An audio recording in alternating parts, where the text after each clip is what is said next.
Okay, the time is, I'm so glad I can report something. I was getting really upset about this. 3:49 p.m., January 15th, 2025.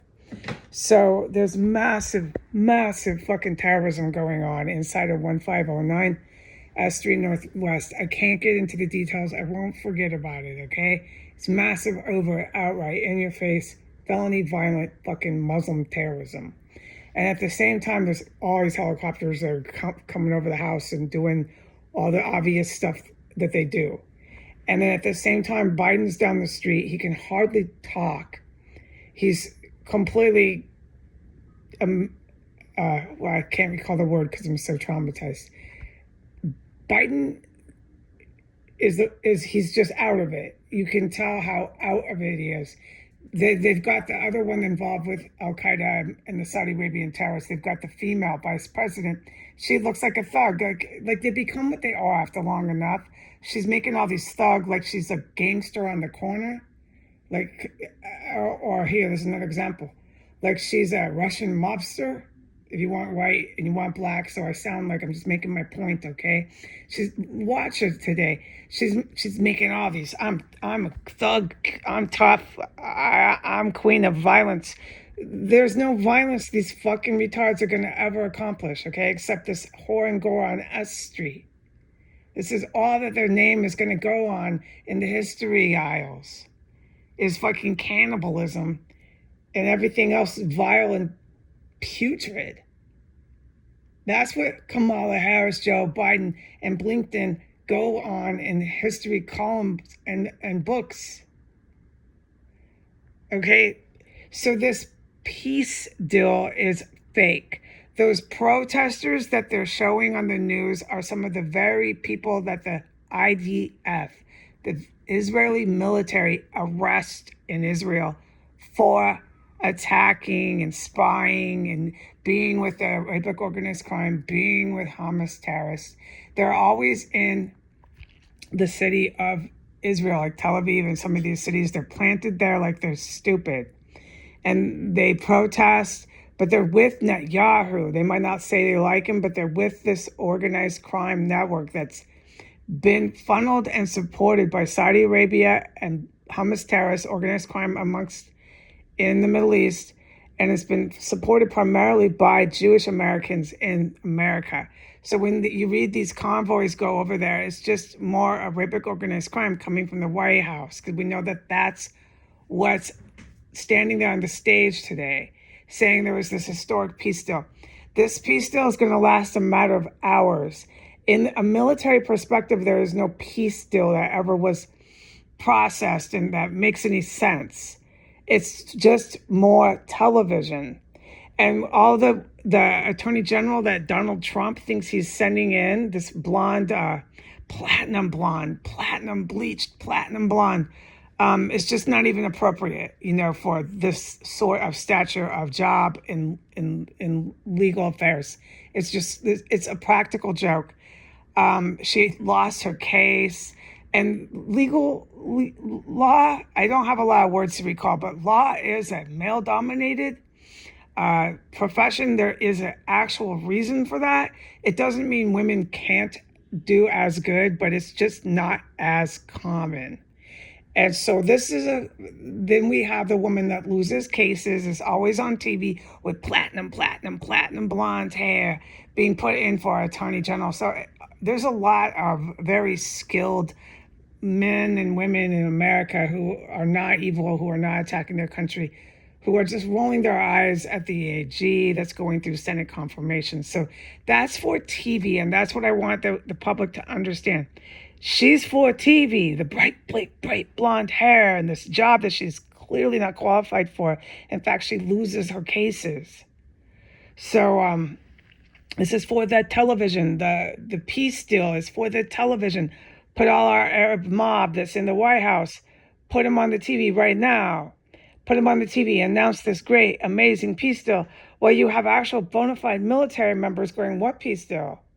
What? Because there's like, people who hold jobs in the base that are like, give me some documents and paperwork to show me this is an actual verified, qualified peace deal. What peace deal? They've got the convoys of Trump and Biden. That's just more Arab and Jewish organized crime going over to the Middle East. The Jewish Americans are involved with the Arabic organized crime. That's what they are. They're mobsters. Okay? It's one big organized crime fun fest here. And the Saudi Arabian government told everybody to stay on the TV no matter what, stay on the TV. So what just went down on the terror cell of Saudi Arabia, of Joe Biden's, of Donald Trump's? It's the United States terror cell, but it's got a ton of Muslims running in here, and they're protected and they're financed by the Saudi Arabian government. And all these white people that live in these apartments that claim to own them, they cannibalize, they're given money by Saudi Arabians. The neo-Nazi rebel groups that are literal militias, they literally have camps, militia camps. They're given money by the Saudi terror groups. They are financed. Dinero. All right, so now that we've heard me say that a million times, I hope you're starting to catch on. So there really isn't any peace deal. They'll reference Qatar, Egypt. These are really evil countries. These people have sitting foreign agents in our country trying to tear down our government, involved in any political peace deals. And why did Saudi Arabia want to go on the campaign today of calling everything a deal? When you want to, okay, so the Hamas terrorists want to have it both ways. They want to say, this is a deal, DEAL, we've got a deal. But then they want to declare that this is genocide going on. So what is it? Because if you're truly a victim of genocide, you're not calling any sort of agreement to stop that kind of violence that you're saying you're a victim of. You're certainly not calling it a deal, DEAL, about 100 times in a 5,000 page news article. 5,000 words. I really overdid that one trying to explain it.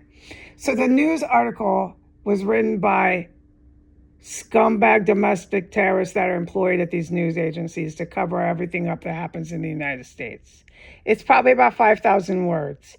And in those 5,000 words, you'll read the word deal about 1,000 times, DEAL. They're calling it a deal, a deal, a deal. Saudi Arabia made a deal, a deal, a deal. I'm going to write in the headline something about something 1509 more terrorism and combat, where Joe Biden and Blinken and Kamala Harris were on the TV again. That's why I'm on this YouTube right now, because it just went fucking crazy here. And they were on the fucking TV down the street, dude, just like I've been saying. But what happened here, the reason why I'm doing it, with all the military flying over the house and the shit that I witnessed in here, was unforgettable. It's caused the country of Saudi Arabia to no longer think that they own my country and that they can call this crap through the television shows anymore and say they have deals, but at the same time say everybody's engaged in genocide. Like, these are pretty harsh words to mix with the word deal. We made a deal to stop the genocide. It's a deal. Like, no one's even going to take that fucking seriously or literal, because it's all propaganda. You and your deal, Saudi Arabia, just had a real reality check, and I was a witness to it in here. Saudi king, go put that hat, wrap it around your arms, and I want to see you fly away. Go jump off one of your buildings and show me you can fly. Saudi king, Saudi prince. You're a fucking serial killer, and I'm coming for you. Oh, yeah. So they don't think they own this joint now, my country. And Donald Trump's TV show, there's no point to it, to having blonde ambition running for AG to get the people to watch the program. There's no point to none of this anymore. And it did revolve today around this terrorist compound, and it did revolve today around that fake peace deal. So Qatar and Egypt, we're coming for you too. So if you want to go ahead and put the stuff with your sheets on your head and wrap them around your arms and jump off a bridge and show me how powerful you are that you can fly, hey, I'll be impressed. But I really doubt you can.